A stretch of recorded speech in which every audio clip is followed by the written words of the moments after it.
Tadi seperti dikatakan Pak Ansel bahwa WFH ini adalah satu kebijakan aja dari rangkaian paket utuh untuk menghemat energi. Karena dampak perang ini memang yang paling terasa secara global adalah energi.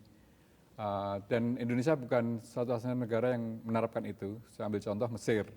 Mesir juga menerapkan WFH, tapi lucunya WFH mereka itu hari Minggu.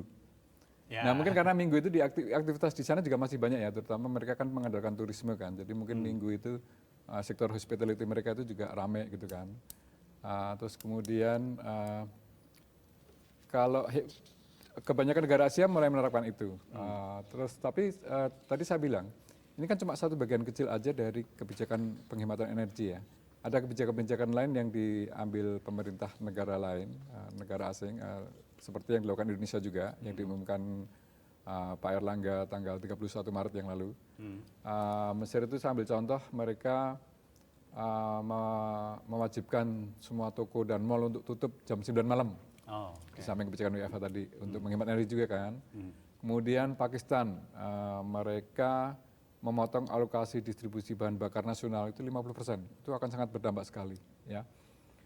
Tapi di samping energi, dampak perang ini yang juga ikut langsung terasa itu juga ke mata uang negara masing-masing. Jadi ada cenderung pelemahan mata uang mereka terhadap dolar Amerika.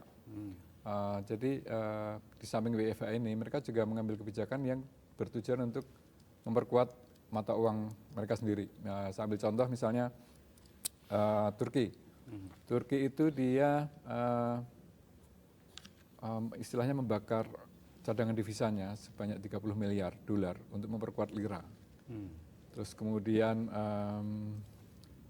Rusia itu melarang warganya yang keluar negeri untuk membawa uang tunai di atas 100.000 dolar dan emas batangan di atas 100 gram, seperti itu.